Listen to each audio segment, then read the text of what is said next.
नमस्कार दोस्तों। आज की कहानी है एक ऐसी सेना अधिकारी की जिसने पहलगाम हमले में शहीद हुए निर्दोष लोगों का बदला लेने के लिए ऑपरेशन सिंदूर का संचालन किया और पाकिस्तान में चल रहे आतंकी ठिकानों को तबाह कर दिया। जी हाँ, हम बात कर रहे हैं भारतीय सेना की लेफ्टिनेंट जनरल सोफिया कुरैशी की। सोफिया कुरैशी की रणनीतिक समझ और दुश्मनों पर की गई सटीक कार्रवाई ने पाकिस्तान को साफ साफ यह संदेश दिया कि जब बात अपने लोगों की सुरक्षा और सम्मान की होती है तो भारतीय सेना कभी पीछे नहीं हटती, बल्कि दुश्मन को उसके घर में घुसकर जवाब देती है। सोफिया कुरैशी का जन्म 1981 में वडोदरा, गुजरात में हुआ था। सोफिया कुरैशी के पिता का नाम ताजुद्दीन कुरैशी है, जिन्होंने भारतीय सेना में धार्मिक शिक्षा अधिकारी की सेवाएं दी थी। उनकी माता का नाम हनीमा कुरैशी है। सोफिया कुरैशी ने नौगांव के गवर्नमेंट जीटीसी प्राइमरी स्कूल से अपनी प्राथमिक शिक्षा पूरी की। इसके बाद उन्होंने वडोदरा, गुजरात के केंद्रीय विद्यालय ईएमआई में अपनी माध्यमिक शिक्षा पूरी की। कर्नल सोफिया कुरैशी ने वडोदरा के प्रसिद्ध महाराजा सयाजीराव विश्वविद्यालय में दाखिला लिया, जहां उन्होंने 1992 से 1995 के बीच बायोकेमिस्ट्री में ग्रेजुएशन और 1995 से 1997 तक पोस्ट ग्रेजुएशन की पढ़ाई पूरी की। बायोकेमिस्ट्री में पोस्ट ग्रेजुएशन करने के बाद सोफिया कुरैशी के लिए भविष्य के रास्ते एकदम साफ थे। विज्ञान के क्षेत्र में अपनी पहचान बनाना और शोध या शिक्षण में करियर की ऊंचाइयों को छूना। उनकी योजना थी कि वे पीएचडी करें और एक प्रसिद्ध विश्वविद्यालय में शिक्षिका बने। लेकिन उनके दिल में कहीं एक आवाज़ गूंज रही थी, एक आवाज़ जो उन्हें अपने देश की सेवा करने के लिए पुकार रही थी। सोफिया कुरैशी के दादा और पिता दोनों ही भारतीय सेना के सदस्य रहे थे। कहीं ना कहीं उनके मन में भी यह ख्वाहिश थी कि वह भी सेना में जाएं। अंततः सोफिया कुरैशी ने महसूस किया कि उनका रास्ता शायद विज्ञान में नहीं, बल्कि देश की रक्षा और सेवा में था। यही वह पल था जब उन्होंने अपने जीवन के लक्ष्य को पूरी तरह से बदलने का फैसला किया। सोफिया कुरैशी ने भारतीय सेना में जाने का निर्णय लिया तो उनका रास्ता बिल्कुल आसान नहीं था। ऑफिसर्स ट्रेनिंग एकेडमी चेन्नई में चयन के लिए एक कठिन परीक्षा प्रक्रिया और शारीरिक परीक्षण से गुजरना था। यह प्रक्रिया शारीरिक और मानसिक रूप से अत्यधिक चुनौतीपूर्ण थी। सोफिया कुरैशी ने इन चुनौतियों को स्वीकार करते हुए खुद को शारीरिक और मानसिक रूप से मजबूत बनाने के लिए कठिन प्रशिक्षण लिया। उन्होंने अपनी शारीरिक फिटनेस पर विशेष ध्यान दिया।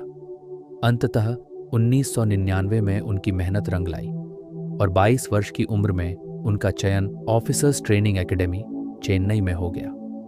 ऑफिसर्स ट्रेनिंग एकेडमी में चयन होने के बाद सोफिया कुरैशी ने भारतीय सेना में संचार विभाग के तहत लेफ्टिनेंट के रूप में अपने सैन्य करियर की शुरुआत की।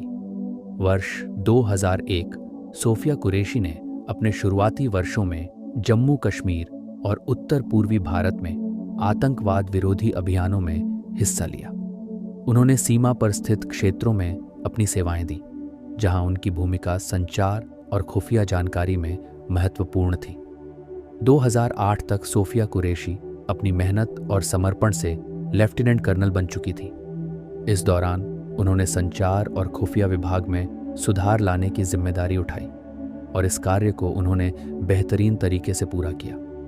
सोफिया कुरैशी को 2011 में संयुक्त राष्ट्र शांति मिशन में शामिल होने का अवसर मिला।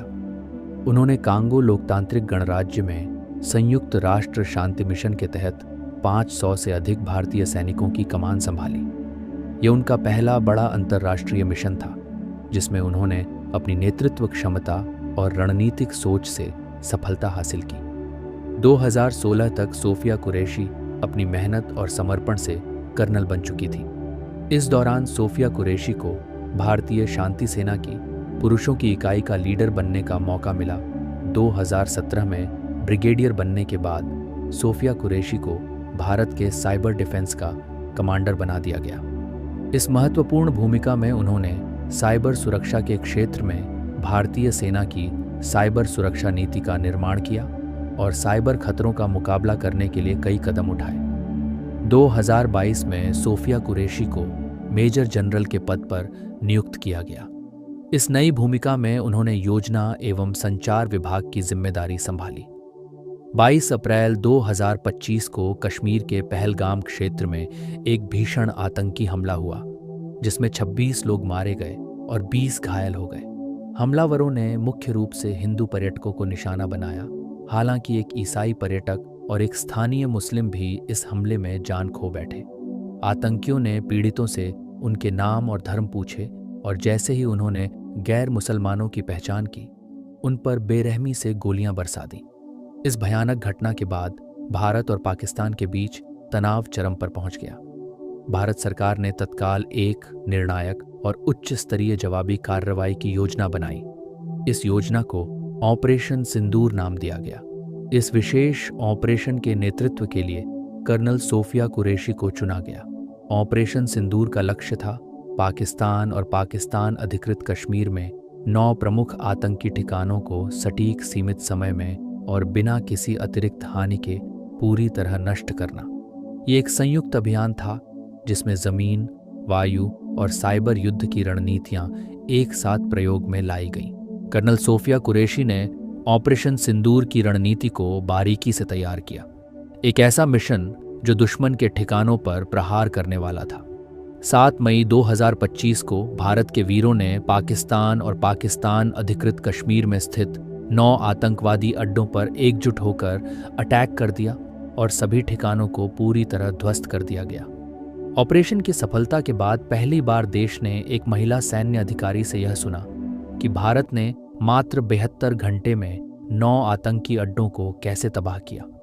7 मई 2025 को कर्नल सोफिया कुरैशी ने प्रेस ब्रीफिंग में कहा, यह केवल एक सैन्य प्रतिक्रिया नहीं थी, ये उन आंसुओं का जवाब था जो पहलगाम में बहे थे। सोफिया कुरैशी की कहानी हर भारतीय को यह संदेश देती है, अगर इरादा नेक हो और हौसला बुलंद हो तो कोई भी लक्ष्य असंभव नहीं होता।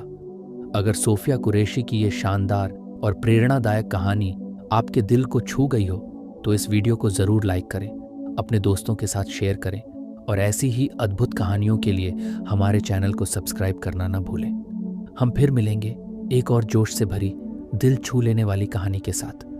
तब तक के लिए धन्यवाद।